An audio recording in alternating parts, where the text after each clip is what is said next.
Hey guys, welcome back. This is another episode of Analyze My Problematic Plant, Help My Anthurium, whatever you want to call it. This is the third time I've done a video like this, and the first time I did it was Charmaine a year ago. It was more than a year ago now. And it didn't start out as being like an Anthurium specific series, but Anthurium questions are basically all I ever get. So it is now an Anthurium series. So basically each time I do this, how it works is I call for submissions on Instagram. People send me their photos and they need like background information on the conditions that the plants are living in, the care that they get, how long they had it sometimes, and just basically a backstory on the plant. And I do my best to take a crack at figuring out what might be the issue and how to correct it going forward. I like doing these videos because it's an opportunity for me to show my plants that are maybe like I think are going through a similar thing, and I can give like context from my side of how we kind of got to that place with that anthurium. And basically I'm just on a mission to show that anthurium are really not as difficult to care for as their reputation may suggest. And I think I can like draw some like comparisons between different ones and also the plants that I have. Charmaine has also kindly offered some photos for me to use as well. So I didn't actually like go through and organize them really well as I usually do. So I'm literally just going to be reading from my DMs. And actually I'll probably be moving to the side here and showing you photos over here. Okay, so this first one is a dark phoenix crossed with Papillilaminum Fort Sherman. So it gets 6 hours of grow lights per day. It's potted in a 50-50 perlite and the soil mix by EB Stone recipe, their 420 recipe, which I looked up, and it's like a mixture of a whole bunch of stuff like peat moss, coco coir, bat guano, just like a lot of stuff. I think there's also like composted wood in there as well. It has been living in this mix for about 5 months. It's watered with diluted CalMag and GT foliage focus. It had gotten an Azomax soil drench before, but stopped using that a few months ago to allow the plant to rest. Use systemic granules once, despite your warnings in one of your more recent videos this summer. This is the leaf that was produced after the granules were applied. Multiple plants in my collection started exhibiting the same behavior around the same time, but this is the most extreme. The leaf this plant produced after this infection for a leaf showed less damage, but nevertheless blemishes still. So this is the most extreme example of these like spots, which look very, very fungal. And then after this leaf, it produced another leaf that is not as extreme as this one, but does have little speckles like that. So I clarified like the potting situation. It is potted in like a no drainage deli cup kind of situation. And I asked how much of the granules were applied, and he said like maybe like a pinch, and he did it once. So these spots show up on the leaf as the leaf is expanding. It's not like after it hardens they start to show up. It's like already there when the leaf is still soft and expanding. And also I wanted to clarify how often he's feeding, and like does he have a set dilution. So he premixes GT foliage focus and CalMag in a container like diluted pretty much full strength with water, and then he takes that like full strength dilution and then dilutes it down to like about a third when he actually waters the plant. So this is the kind of spotty damage I was seeing a lot on plants, specifically anthurium. Not like, I don't see this damage on philodendron so much. I definitely don't see it on Hoya. But I see this on anthurium a lot when it's planted in like a cheap coco coir. When I first started growing anthurium, this was years ago, I was using basically a soilless soil mix. So I was mixing coco coir, cocoa chunks, perlite, bark, charcoal, like the classic stuff that you see on a lot of these recipes online. And I was growing anthurium and they just wouldn't grow. I was not seeing these spots, strangely enough. I don't know if it's because I used reptile stuff that wasn't like full of salt, because they're rinsed 3 times as they say, but it's not buffered. So I'm guessing that the cheap coco coir that's like not meant for animals and it's not pre-buffered or rinsed is causing these because it's like literally burning it with salts. So this is kind of just like a background information on this plant. I don't think this plant is exhibiting these signs because of coco coir, but just this is relevant background information. Charmaine was dealing with these fungally spots for a really long time, and she's been super open about this, so I'm not just like throwing her on the bus. She's actually conducting a coco coir experiment where she's like growing 2 seedlings of like very comparable size and growth rate from the same seed batch, one in a peat base mix, one in a coco coir base mix, and she's just like seeing how they grow differently. It's not like a super scientific experiment, but it's like a basic experiment. So how this came about was that like she had been dealing with these fungal spots on her anthurium, and that's one of the reasons why she moved all her anthuriums out of a greenhouse, like outside of a tent, and she wasn't really growing stuff in a tent anymore. And she was noticing that these spots were still showing up on anthurium growing in ambient conditions. And like you would assume with increased airflow, you wouldn't have a lot of fungal issues, but it was still happening. So I was like, maybe it's the substrate. And I suggested to her that maybe plants that were planted in coco coir, because I knew that the coco coir that she had gotten, it was sourced from someone, and I found out the price and it was like very, very inexpensive. So I was like, there's no way that this coco coir is like super rinsed. There's no way that it's buffered. I mean, if the package doesn't say that it is, it's definitely not, because if they did all this stuff to increase the quality of the coco coir, they're definitely going to market that. So then she started looking at other plants in her collection where basically like a spotty plant and a non-spotty plant will be touching. The non-spotty plant remains non-spotty, and the non-spotty plants are the ones that were not planted in coir or didn't have coir mixed into the substrate. So then she just kind of started repotting everything out of that mix and started using like other stuff that's not coir as like the soil component in her mix. I also had similar stuff where like I would get stuff from people that were using coir in their mix and it wouldn't grow. Like it was stuck at a certain size. The leaves were getting little spots on them sometimes, but most of them were just like they weren't growing at all. And then as soon as I repotted it out of coir, it just started exploding with roots, started exploding with growth, it started sizing up again. So for me, that was a good enough experiment for myself. So I will eventually get to the point. My point is that these fungal spots that I was seeing on Charmaine's plants, I think are related to burn from the coir, the cheap coir that has salts probably not rinsed out of them. A better quality coco coir will have been rinsed, and then the best quality coco coir will be rinsed and pre-buffered with CalMag, because coco coir has a really strong CEC, cation exchange capacity, CEC charge, that basically is a strong enough charge that nutrients will be like attracted to it first, and then it becomes bonded to the coir and then not available for the plant. But worst case scenario, if the salts are present, it's going to be taken up by the plant and it will be burning the plant's leaves. What I suspect is happening is that when this burn happens, it basically creates an open wound in the leaf, and that wound becomes susceptible to fungal and bacterial infections, and then it becomes like the spotty stuff. So how that is relevant to this submission is, I think possibly because this plant is in no drainage and you're watering with nutrients kind of constantly, it can kind of have the same effect as possibly the salts in coco coir burning your plant. So this example from Charmaine is a seedling that she was growing in no drainage and watering. I want to say I did ask her what her dilution is, and I think that her dilution is pretty strong for TPS1. And so my guess for what was the issue for the first submission is that living in no drainage, fertilizing very regularly, has caused a salt buildup in the substrate and is then wreaking havoc on the anthurium. I'm not 100% sure if that is the reason, just because in my experience, I've grown so many plants in no drainage for really long periods of time. I only really just recently repotted my dark phoenix that was living in the same no drainage vessel in pond for maybe like a year and a half. It was in that pot and it didn't appear burned. It just appeared kind of sad. It was like near to the end, it was just kind of like the leaves were facing down. There's crisping on the edges. It didn't appear to be nutrient burned to me. I think possibly the reason why I don't get this issue is whenever I do plant anthurium in no drainage, at least in the past 2 years, it has been in pond, and everything in like my tree fern soil mix or tree fern fiber is mainly in drainage, or when it's in a no drainage cup, it's like a propagation, and then once it like starts rooting out and growing, I get it planted into like a drainage pot. So even though there is coir in the soil component that he's using, it's like I think a small enough percentage that is probably not responsible for causing these spots. I think it's possibly a combination of no drainage, the size of the plant, how long it's been in there, and the substrate that is like making this plant susceptible to salt burn. He wanted to maybe stop using the soil altogether, and I suggested maybe like keep it in the same substrate but just transfer it to a drainage pot and let like some water flush through and see if that helps, because that will kind of rule out whether you think it's the substrate or not. That's personally what I would do, because I would want to know exactly what was the issue.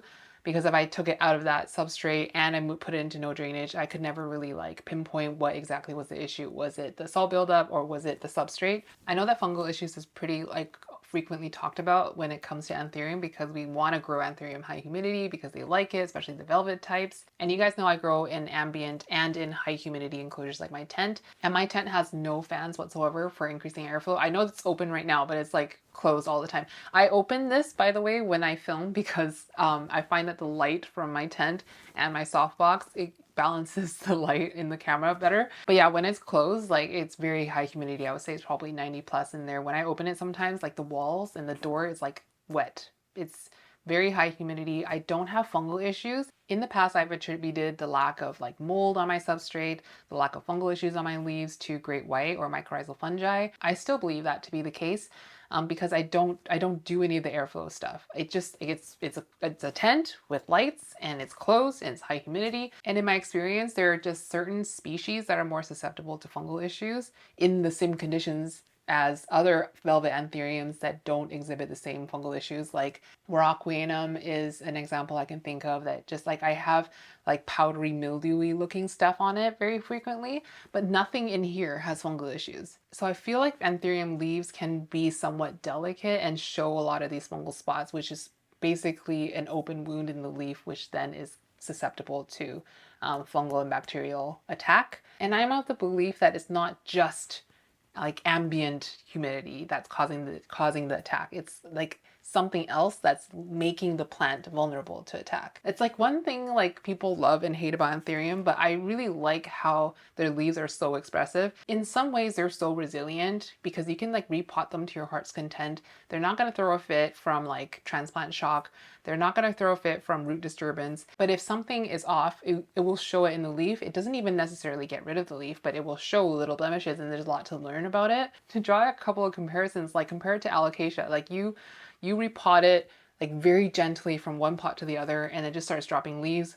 One cold gust of air comes in the room, starts dropping leaves, but that leaf is just gone. Like there's not really much to like observe. And on the other side of the spectrum, there's like Monstera deliciosa. Like I've tried to root elbow cuttings before, for myself, for people, and like the leaf will look totally fine. Maybe a little bit curly, but it'll look pristine otherwise, and the stem is basically black with rot. Like there's no stem, there's just a petiole on the leaf, and the leaf is like, I don't know what you're talking about, I'm fine. But with a lot of anthurium, like one thing is off and it will just show you, and it will present in different ways. Okay, so I just looked at how long I've been filming for it, and that first one took a really long time. Okay, so this next one is a Doryaki silver. Here's my Doryaki silver that I got about a month or so ago. It's been growing in ambient conditions up until a couple of weeks ago when I noticed its second wonky new emergence, so I transferred it to my IKEA Mills Rotel. I used 2-foot Brina lights in my cabinet, one on each shelf, making it a total of 3 lights, so 3 layers of, well, 1 Brina bar per layer. Good airflow is provided by 2 fans running at all times and lights on for 10 to 12 hours a day. I use a DIY soilless mix, I'll go into the mix later, and water with Foliage Pro and CalMag. I just noticed my Doryaki's oldest leaf has yellowing along the edges. I know it's normal for plants to drop their oldest leaves, but this yellowing pattern is different. Is this something I should be concerned about, and why is it pushing out these wonky damaged leaves? So this is the plant overall. She's only had it not that long, so it's maybe still adjusting to her conditions. This is the first leaf grown in her care that has crisps along the edges, and you can see that it's a little bit asymmetrical. And then the newest leaf that prompted her to put it into her Mills bow is like a little bit munched on the edges and not as twisted as the other one. And then the oldest leaf with the yellowy halo that's kind of extending to the middle. So her mix is cocoa coir, cocoa chips, perlite, pumice, and orchid bark. So very chunky. And this plant is planted in drainage, as you guys can see. So since she's only had this plant for a month, it's really hard to say what is kind of residual from the cellar's conditions, and what are acclimation issues on the plant. Because I had no idea what the cellar was growing it in, what humidity levels, what like warmth levels. So I don't know if this plant is like on the way up or is it slowly declining. Doryaki silver, from my observations, I think it does okay in ambient conditions. And it's like very, very normal for a plant to like rip itself on the edges as it's acclimating to ambient. So I don't know, like when she was growing in ambient, was it a continuation of the cellar's conditions, or is it going from the cellar's high humidity to her ambient conditions? I don't know what the journey was there. And I will be doing a separate video probably, because I get a lot of questions on this, on how to grow anthurium in ambient conditions or dry conditions basically. but it's really normal for like a couple of leaves at the beginning to have these little ripped edges when you're going from high humidity to low humidity. But basically, in a nutshell, my best advice for growing anthurium successfully without ripping itself in ambient conditions is get that root system as big as you can get it. And that root system should be quite large in proportion to the rest of the plant. So it shouldn't be like big plant, small root system. It should be like pretty proportionate. I do think that anthurium are pretty thirsty plants. They like to kind of always be drying up water, especially when they're in dry conditions. These plants out here, I need to water them like every 4 days, even though they're in pretty big pots. So I think partly the wonky ripped leaves is to do with it not being able to take up enough moisture to like hydrate a growing and expanding new leaf while it was in ambient conditions. I can't tell from the photos what the root system looks like, so I can't really speak to like it's definitely too small a root system or whatever. But I've also seen that coco coir is not a substrate that anthurium root out like crazy in. Anthurium can pretty much grow in any substrate, but with varying degrees of root health and like speed. I've grown anthurium in sphagnum moss, in like a coir-based mix, a peat-based mix, lechuza pond, a pond mix, tree fern fiber, tree fern soil, straight up perlite. And the substrate that I find the most difficult to get really strong and healthy and fast growing root system is coconut. That's just my personal experience with it. I just find that like of all the substrates you could grow an anthurium in, coconut is probably like the least desirable, but it is very economical. So I see why people use it. I just don't think that is the best substrate for anthurium. So on this plant, you don't see like fungal issues. You see a little bit of crisping, which I do believe is like water related. So inability to take up water due to a small root system, or like going through a bit of a dry spell, or going from high humidity to really low humidity and it not being used to it. I think the general overall color of the plant kind of leads me to believe that it's slightly hungry for nutrients. And that's one thing that coco coir can do. I've seen whole trays of anthuriums grown in a coco coir base that is like, they're all kind of, they're not yellow, but it's like so pale of a green that they're basically yellow. But it's not a yellowing leaf. Do you know what I mean? It's just like so pale. But this is something that coco coir can cause, and it can be a slow, gradual lightening of the leaf over time that I think it's kind of hard to notice as it's happening until you look at a previous photo or someone else's photo of the same plant. I do think that Doryaki silver should be a little bit darker than this, I think. So it's good that she's feeding with CalMag and Foliage Pro. I don't necessarily know that you definitely need to repot it, but I think if you're going to be using this substrate going forward, try to buffer it if it's not already pre-buffered. And I can't really speak to the best ways to grow using coco coir. Like if you have it, I don't think it should be thrown away. Actually, here's what I think. If you have coco coir and you want to use it, obviously you don't want to just throw it away. Use it on other plants other than anthurium, and maybe just go with like a regular soil mix for anthurium. I personally really love growing in soil. The vast majority of my collection now has like slowly over time moved to just tree fern soil or like a regular soil mix for non-anthurium. And I would also say monitor this plant's root growth. If it's not rooting out like crazy, maybe it should be changed to new substrate. But if it's rooting out nicely, then wait until that root system really fills out that pot. You can uppot it or whatever, but once that root system is nice and strong, then it can probably move out of the Milsbo. But if it continues to grow leaves that are like super misshapen in higher humidity, I would probably suggest that it's probably a nutrient deficiency thing. I have one example to show you, and I show this plant a lot, but this is my Midnight Velvet. This is one that has gone through like a CalMag journey. So for a while, I was getting these chlorotic veins that look like this. I think I actually have another submission coming up soon that will be relevant to this, but the leaves were looking like this. It looks like light burn, but it's really not light burn. I can almost like pretty much guarantee that because it wasn't really getting a lot of lights and it wasn't really directly exposed to grow lights. And this chlorosis can be a magnesium deficiency symptom. So then I started increasing the CalMag feed on it. This is another old leaf that was like looking pretty chlorotic. And then like previously much more chlorotic leaves were starting to darken up, but it was only doing that on the newer leaves. So the very, very oldest leaves were not darkening up, but the kind of slightly fresher leaves that were showing chlorotic veins, they started to get darker. This is the most recent leaf that hardened off, and I just recently popped this one out, which it's too fresh right now to know whether it's going to be chlorotic or not, but the CalMag definitely helped this plant get like a lot more even in tone and also darker, I think. Okay, so I found the one that is related to this one. So I got a chlorotic issue with some of my anthurium. They live in 90% humidity, some in soil, some in moss, some in pond. Light is 1800 to 2000 lux, something around 180 foot candles, so not very bright. I feed them with classic NPK fertilizer and EM once a week. What's EM?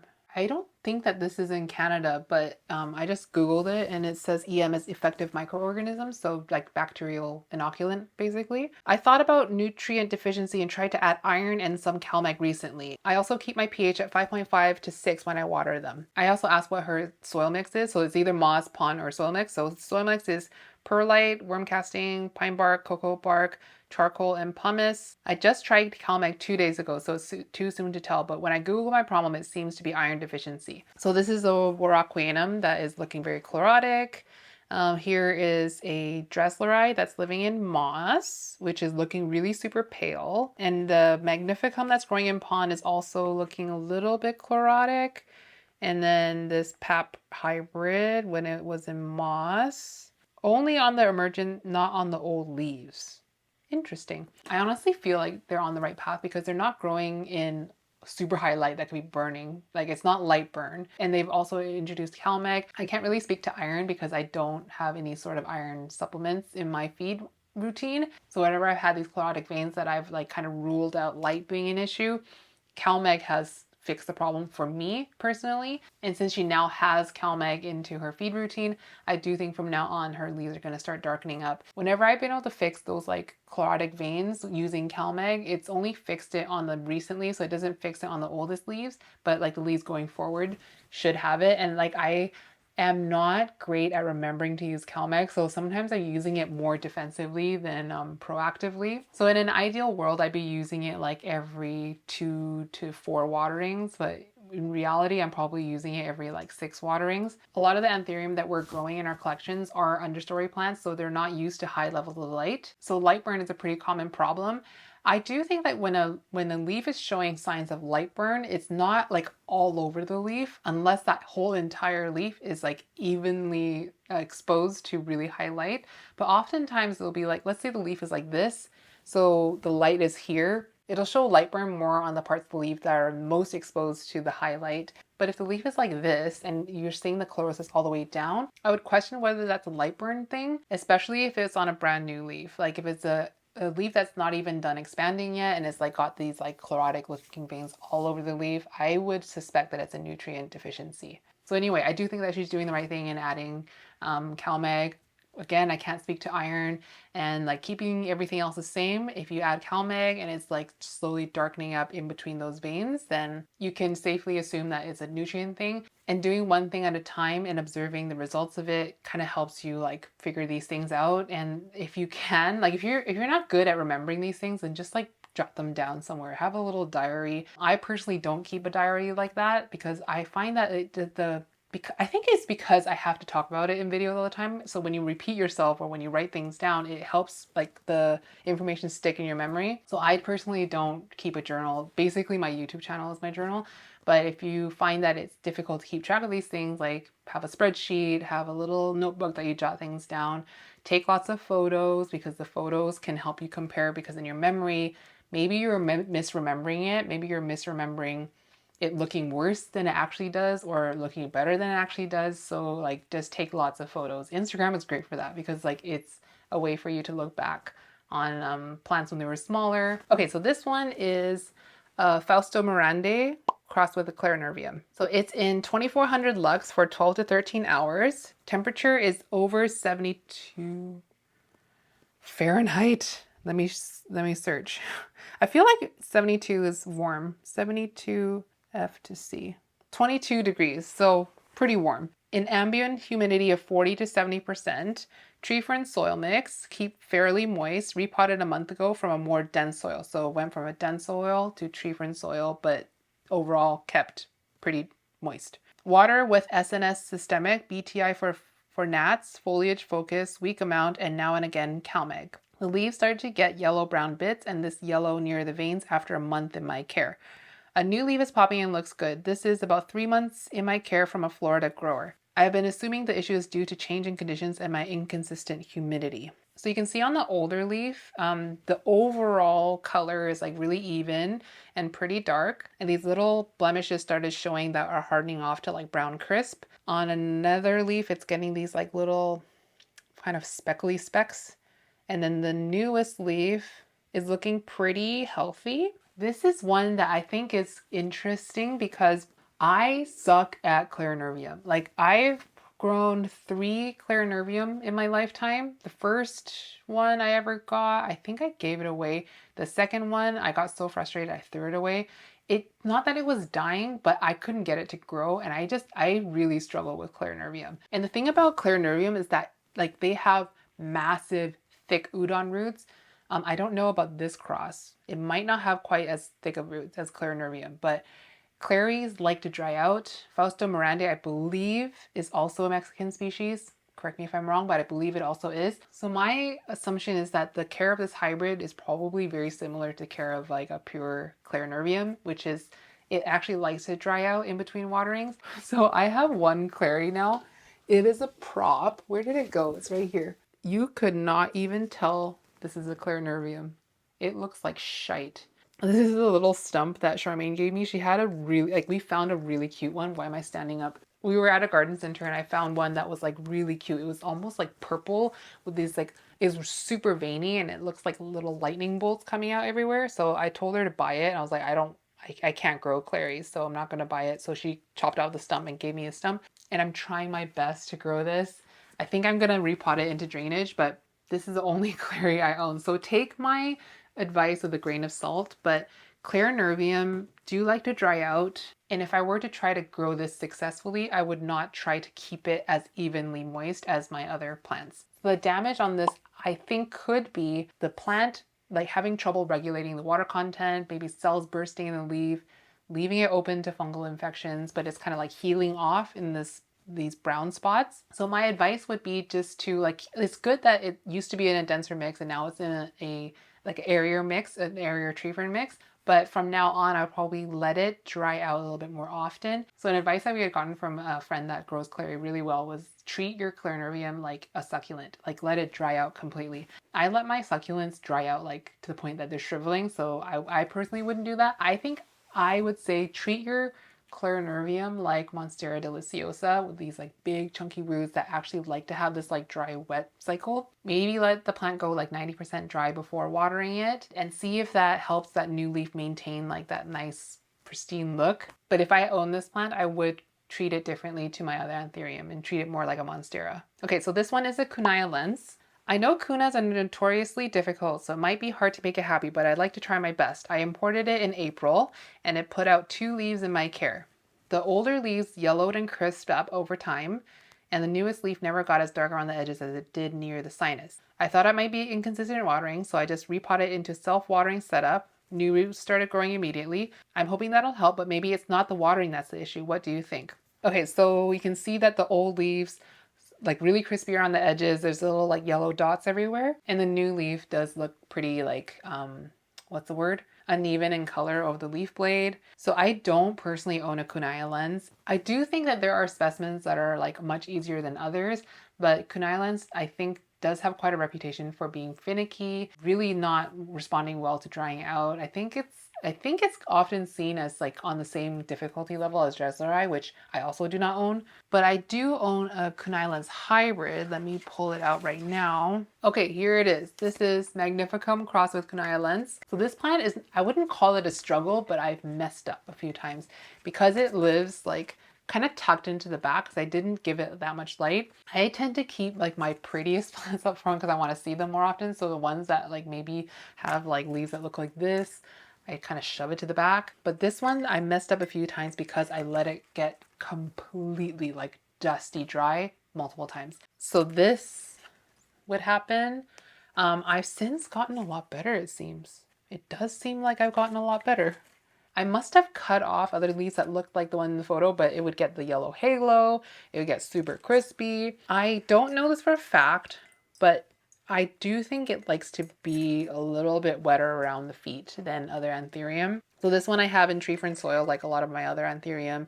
It has a leca layer at the bottom, and then I kind of sit it in a bit of water when I can. When I water it, I just like let it fill up maybe about like 2 centimeters up from the bottom. So this is kind of like comparing apples to oranges because it's a Kuna hybrid. It's not a pure Kuna. So it's not going to be as finicky as a pure Kuna. But my experience with this one is like it does like to be a little bit wetter. So I do think that she did the right thing in planting it in self-watering, making sure it never dries out. I think that's the best course of action. I think Kuna would be one of those things, if I ever owned one, it would always live inside a greenhouse. I would never try to grow it in ambient conditions. This is really unrelated, but look at this petiole. Look at it's twisted so many times. It looks like a candy cane. So anyway, in conclusion, since she said that inconsistent watering might have been the issue, that leads me to believe that she must have let it dry out at some point. And the older leaves that are like crispy on the bottoms and the edges, that really does look like it dried out at some point. It's either like it dried out or it had root rot, so it was unable to take up water. But either way, the plant wasn't getting enough water. And then that could have led to the difficulty in the new leaf expanding properly. So anyway, now it's in like a soily mix. I don't know what exactly is in it, but it looks kind of like a tree fern soil mix. And it's self-watering, so it has a wick at the bottom. It's sitting in some water. I think that's great. I don't think there's anything else to do. Okay, so this next one is Papillilaminum. I'd gotten a Papillilaminum imported in August and it is rooting well and steadily growing, but I am running into some issues. There is yellowing near the edges and bottom that are flowing inwards. A new leaf was starting to form, but there was a bit of rot. I thought the leaf was aborting, but it seems to be coming out anyway.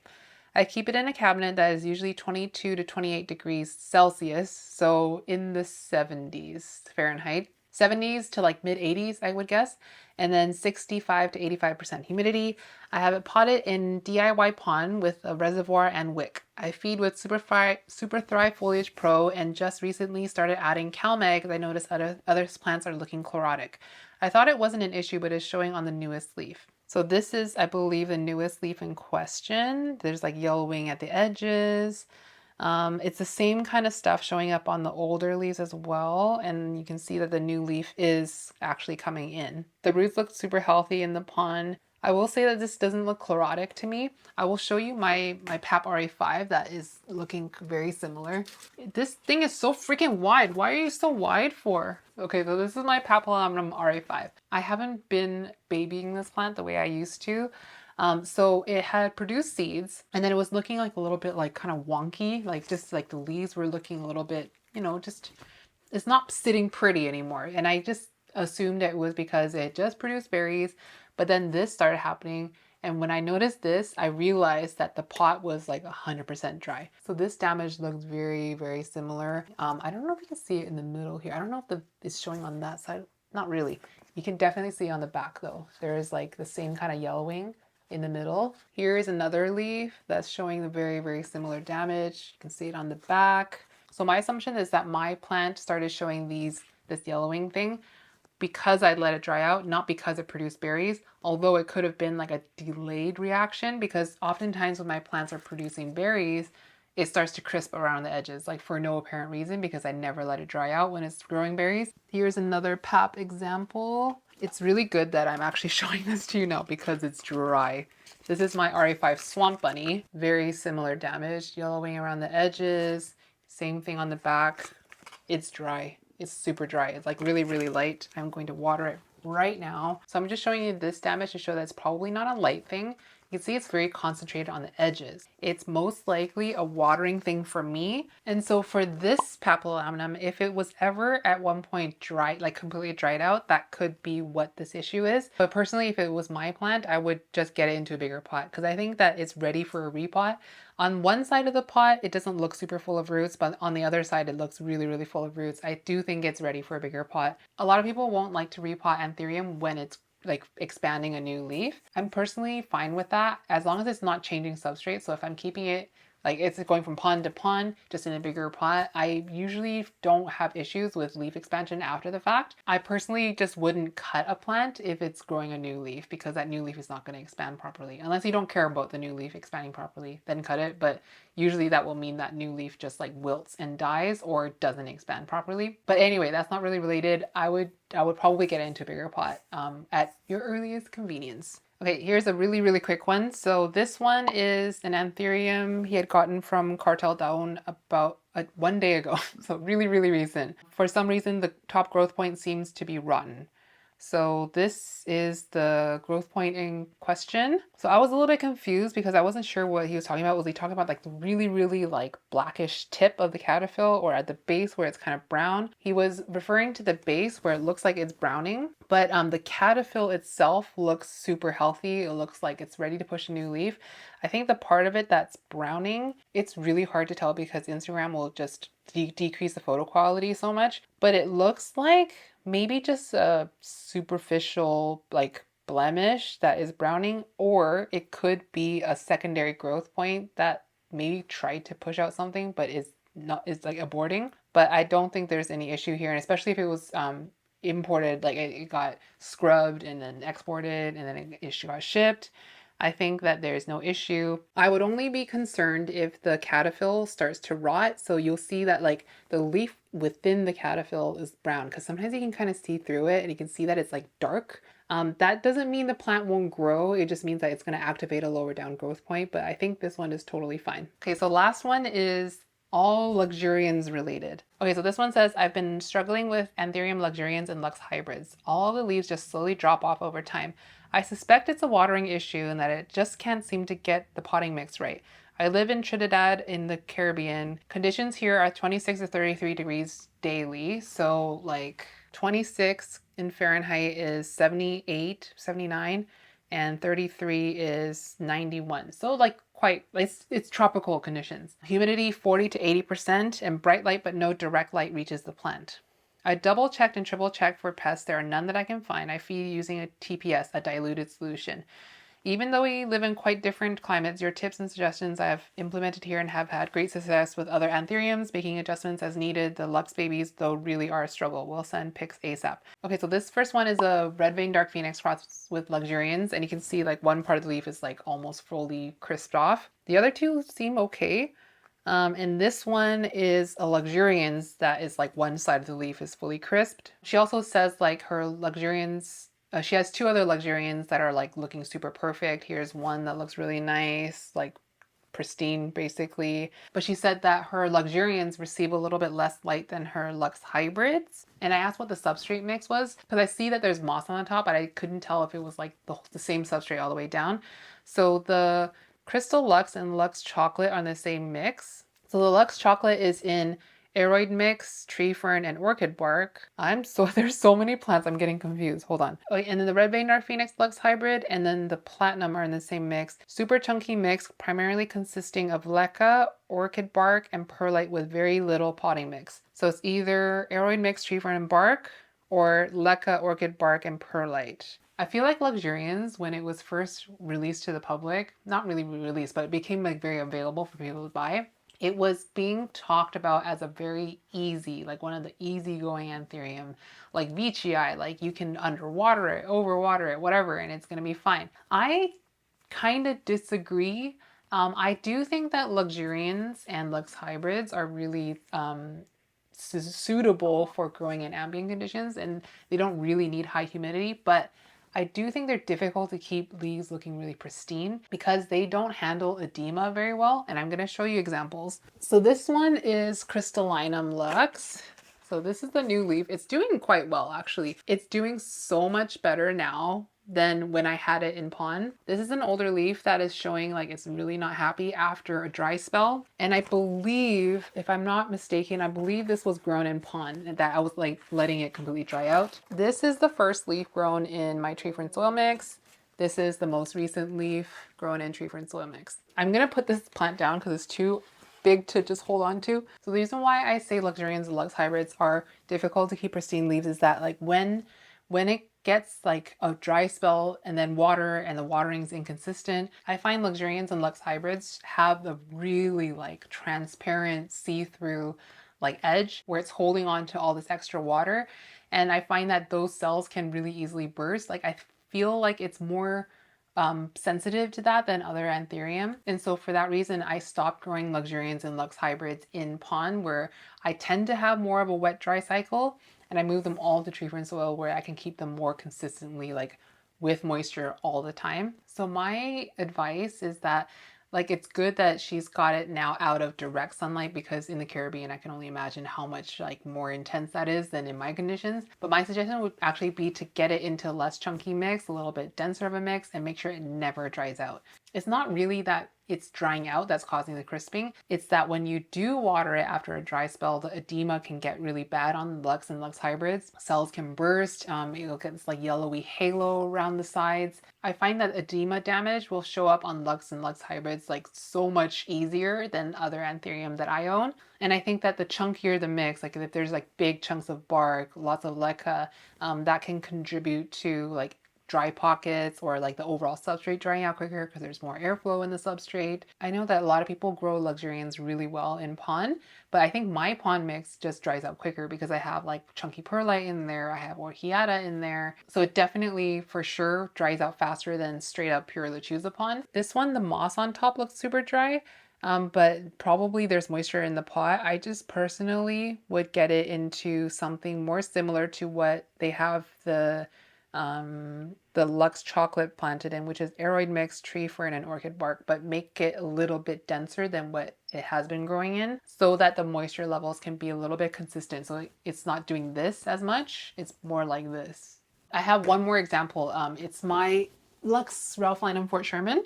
I am really not proud of this, but I want to show you. This is edema damage. So I let it get completely dried out and then like watered it deeply.